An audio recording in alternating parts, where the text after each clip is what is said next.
ప్రభుత్వ లాంఛనాలతో కాసేపట్లో గాయని జానకి అంత్యక్రియలు జరగనున్నాయి. కన్యన్హుండి గ్రామంలోని ఫామ్ హౌస్ లో అంత్యక్రియలు జరగనున్నాయి.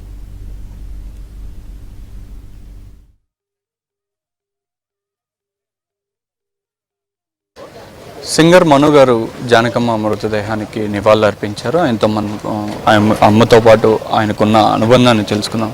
సార్ చెప్పండి, వేలాది మంది కూడా ఉదయం నుంచి వచ్చి ఆమెకి నివాళులు అర్పిస్తున్న ఆఖరి చూపు చూస్తున్నారు. సో మీకున్న అనుబంధం ఏంటి?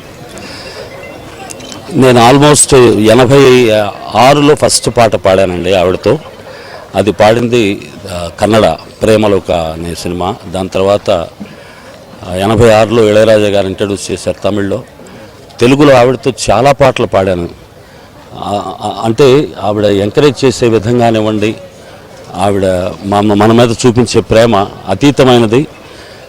నేను ఫస్ట్ ఆవిడతో పాడిన పాట గుర్తులేదు కానివ్వండి, హిట్ అయిన సాంగ్ చిరంజీవి గారి సినిమా జివ్వుమని కొండగాలి, తర్వాత మిలమిల మెరిసెను తార ఈ కన్నుల, ఇట్లా చెప్పుకుంటూ వెళ్తే ఒక 500-600 పాటలు అమ్మతో పాడే అవకాశం, ఆవిడ బ్లెస్సింగ్ నాకు దొరికింది. ఆల్టుగెదర్ ఒక తెలుగు, తమిళ్, కన్నడ, అదర్ లాంగ్వేజెస్ అన్నీ కలిపి ఒక ఈ 30+ ఇయర్స్లో ఒక 1500 పైన ఆవిడతో నేను పాడే భాగ్యం నాకు కలిగింది. మొన్న 15 రోజుల ముందు మా అమ్మాయి ఇంట్లో నుంచి, అమెరికా నుంచి మనవడు మనవరాలు వాళ్ళందరినీ బ్లెస్ చేశారు. దాని తర్వాత హాస్పిటలైజ్ అయ్యారని, వైరల్ ఫీవర్ వచ్చిందని వాళ్ళ ఫ్యామిలీ చెప్పారు. దాని తర్వాత ఇంత సడన్గా వెరీ హెల్తీ, చాలా హెల్తీగా ఉన్నారు. నేను ఫాలో చేస్తూ ఉన్నాను. కానీ నిన్న సాయంత్రం నాకు న్యూస్ వచ్చిన కాడి నుంచి ఇప్పుడే నేను చెన్నై నుంచి బయలుదేరి వచ్చాను.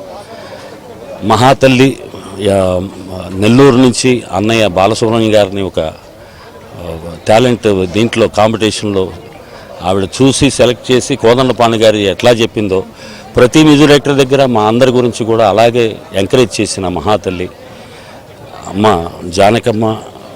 ఏ మ్యూజిక్ డైరెక్టర్కైనా వాళ్ళకి 100% జస్టిస్ ఇవ్వగలిగిన గొప్ప మనిషి. ఇంత పుస్తకంలో మరి ఆ స్వరం, మాటలు ఎలా రాసుకుంటారో, ఆ ఎక్స్ప్రెషన్ ఎక్కడి నుంచి వస్తుందో తెలియదు.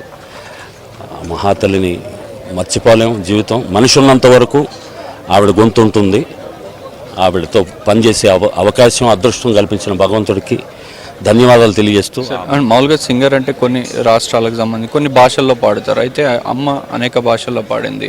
ఒక సింగర్గా ఇన్ని భాషలు పాడడము, వీటి గురించి కానీ రికార్డింగ్ సమయంలో మీతో ఎలా ఉండేవాళ్ళు, మీకేమైనా సూచనలు కానీ ఈ తరం? అదే సార్ నేను చెప్తుంది, ప్రతి వాళ్ళని ఎంకరేజ్ చేయడమే కాకుండా లిరిక్స్కి సంబంధించినటువంటి ఎక్స్ప్రెషన్స్ మనం కరెక్ట్గా పాడితే దాన్ని ఏదన్నా కరెక్ట్ చేయాలంటే మైక్ ఆఫ్ చేసి సవినయంగా 1 నిమిషం అని చెప్పేసి మన దగ్గరకు వచ్చి మనస్సు ఏం బాధపడకుండా ఆవిడ ఎంకరేజ్ చేసే గొప్ప అటువంటి ఆర్టిస్ట్ని ఎక్కడ చూడలేమండి. ఎందుకంటే మ్యూజిక్ డైరెక్టర్కి అది ఆ సిచ్యువేషన్ని బట్టి, అది క్లాసికల్, ఫోక్, ఎనీ జోనర్, అది మీరు you name it she will give it. అట్లాగా ఆవిడ వర్క్ చేసిన ఇన్ని సంవత్సరాలు, ఇన్ని వేల పాటలు, ఇన్ని లాంగ్వేజెస్, నాకు తెలిసి ఎక్కడా కూడా ఆవిడ తన గురించి కించిత్తు కూడా ప్రౌడైన ఒక గర్వంగా మాట్లాడిన ఇది నేను ఇంతవరకు చూడలేదండి. రీసెంట్గా 40 రోజుల ముందు ఆవిడతో ఇంట్లో కలిసాను హైదరాబాద్లో.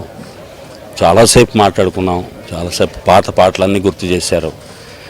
అటువంటి తల్లి ఇక మనకి లేరు అంటాం, భౌతికంగా లేరంటాం, కానీ ఆవిడ లేకుండా మన జీవితం ఒకరోజు సాగదనేది నిజం.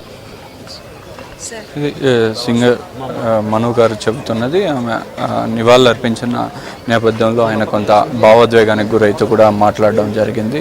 సో తను జానకమ్మ రికార్డింగ్ తనతో కలిసి ఎన్నో పాటలు పాడానని చెప్పి, తను రికార్డింగ్ సమయంలో కూడా ఏమైనా తప్పులు వస్తే కరెక్ట్ చేసి కూడా చాలా హుందాగా కూడా, చాలా ఇదిగా కూడా వారితో కూడా ఉండేదని చెప్పి కూడా మను గారు చెబుతున్నారు. కెమెరా పర్సన్ సునీల్ తోల్చర్, ఋత్విక్, ఏవన్ ఆంధ్రజ్యోతి.